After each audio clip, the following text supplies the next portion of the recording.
Good morning and welcome back to Talking Planning. This train will stop at Hamilton. Thanks for interrupting me, train. So I am on a Oscar series train, which is heading towards Sydney. I'm probably not going to go that far, but anyway, join me for the journey. After a bumper bus week series, I thought it was time to swap the bus for the train and head over to Newcastle interchange. Today, I want to introduce you to my mate Oscar, which is a friendly name for the outer suburban car that City Rail dreamt up during the mid-2000s. Oscar also has another less exciting name, the H-set. As I wander down the soaking wet platform, let's talk about Oscar's career and his next big promotion. Oscar started travelling along the New South Wales Trainlink network in December 2006, operating Central to Wollongong services in a limited capacity. But as time went on, Oscar explored more of the network and began to travel far and wide. Oscar proved popular and the orders grew from 55 4-car sets, entering service between 2006 and 2012. City Rail actually delayed Oscar's entry into service to make sure he was up to the job, as the previous generation Millennium trains had a problematic start to their career. Fortunately, the rollout went pretty smoothly and they were far less troublesome trains than the M sets were. I mentioned earlier that Oscar has a new job lined up. Once the Marayong trains, also known as the D sets, enter service, the H sets will be transferred to Sydney trains for suburban running. This is actually a similar story to what happened when the G set Tangaras were returned to the suburban network when the Oscar was introduced. In addition, Marayong trains will be replacing the V sets, the first of which entered service in 1970. While Series 1 cars were retired in the early 2000s, Series 2 and newer versions are still running on the network today, with many units over 40 years old.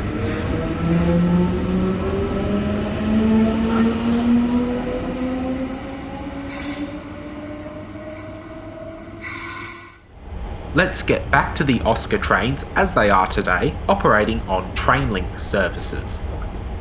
You might notice some similarities between the H-set and the Hunter rail cars, such as these seats.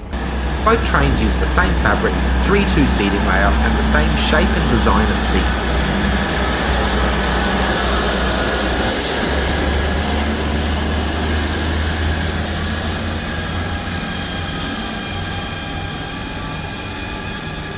As I said when I reviewed the Hunter and the Endeavour rail cars, these seats are fine for a shorter run, say for a trip between Newcastle and Talara for the rail cars, or Newcastle to Fassifern on the Oscars. Still, since travelling south of the Hunter is off the cards for the foreseeable future, this is less of an issue right now. But when non-essential 2.5-hour train trips to Sydney become a thing again, the Oscar's seats promise a painful posterior. Anyway, let's shift our focus to a few other parts of the train. The interior of these trains has an interesting mix of styling cues from the Millennium trains and the Hunter rail cars, the latter of which were also built by UGL Rail in Broadmeadow around the same time. I have already reviewed the Hunter rail cars, and that video is well worth checking out after this one. Like any self-respecting modern train, you will find internal displays on all 3 levels of the carriage. These screens scroll through a list of stations and indicate short platforms marked with an SP, and then the number of carriages. For example, Adamstown is marked as SP4, and only the rear 4 carriages are unlocked when the train stops.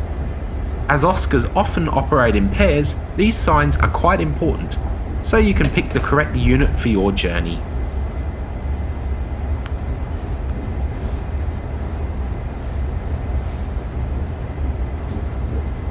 Next stop, Adamstown.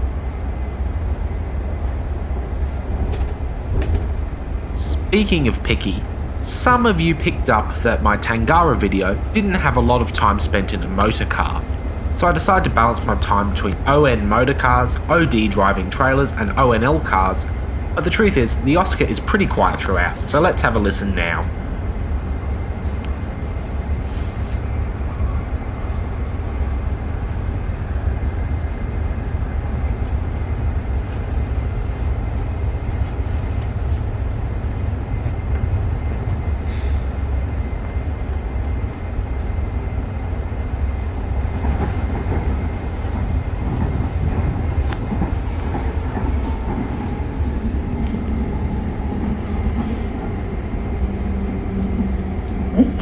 stop at Adamstown.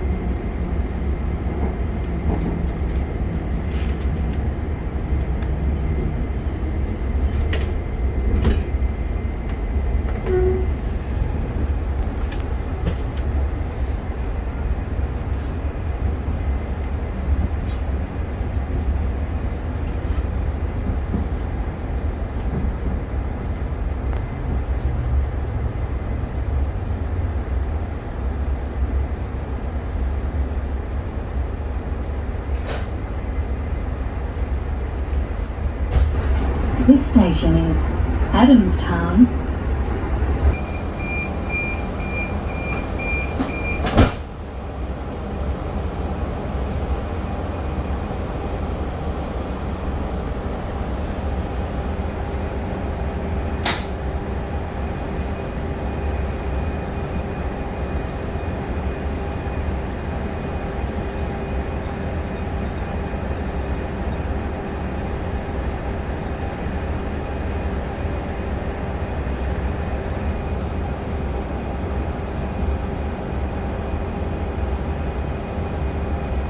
Next stop, Hamilton.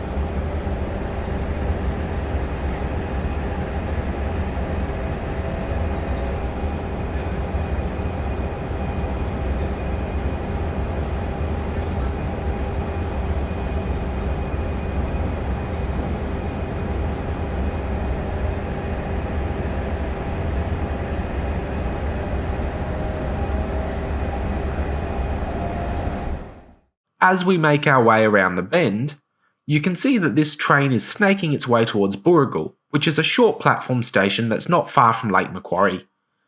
The train has to slow down quite significantly in this area, and there are many stops in Lake Macquarie and Central Coast that receive a limited frequency service. Certainly less than the hourly or better frequency you'll find at major stations like Broadmeadow, Fassifern, Wyong or Gosford. Let's have a look around the vestibule on a driving car. You'll find a hand grip that goes through the centre of the standing up area, which is great to hang on to when the train fills up.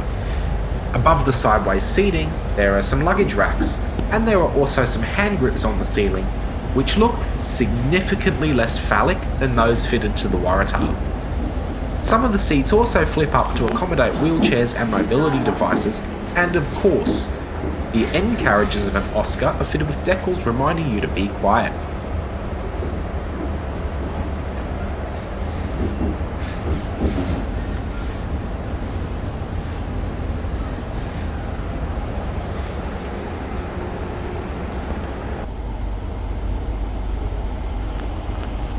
Moving upstairs, you can also get another good view of the vestibule, including the internal passenger display, luggage racks, decals, and even the New South Wales Trainlink map.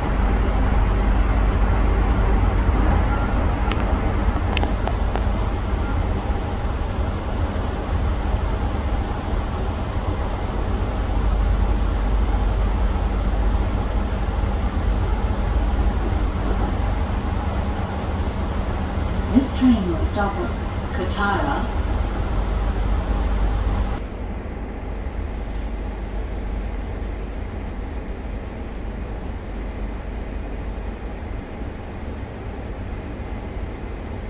You may also notice the shenanigans that people play with the "Sit Here" stickers, as there's one stuck on the Kotara station sign.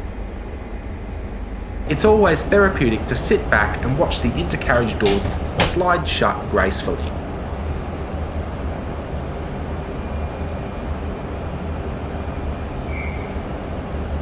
Likewise, the regular doors offer the same satisfaction.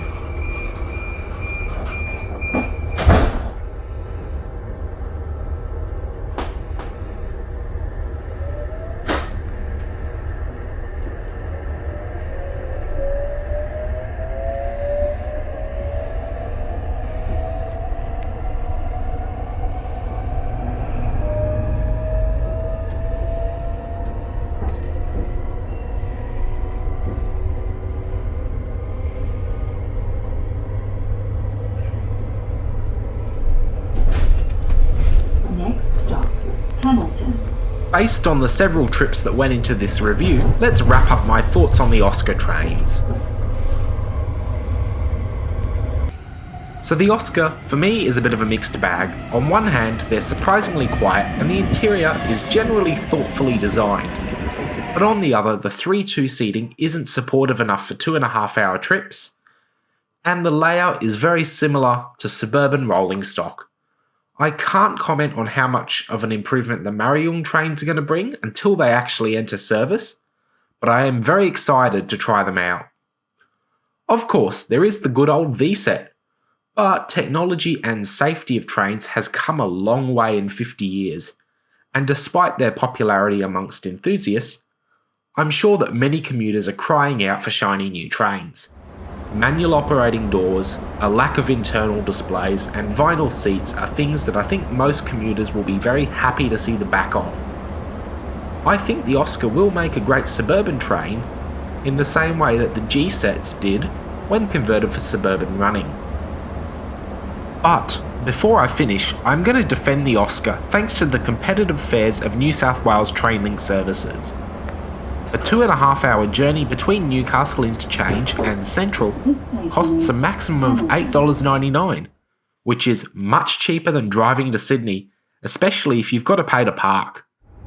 A similar length train journey in southeast Queensland, say Central to Kooran Station, takes 2 hours and 34 minutes and has a maximum go-card fare of $20.34. There's also no guarantee that the train you get is going to be any more comfortable than an Oscar.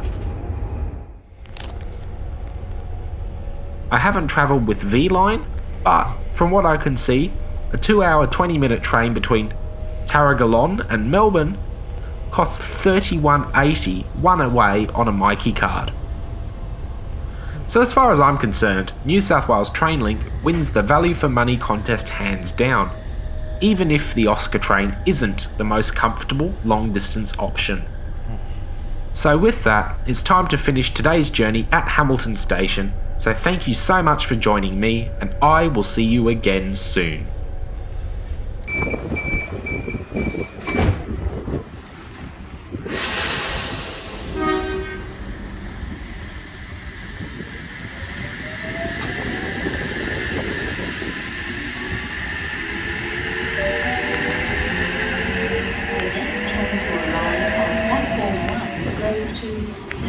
Via Stratfield.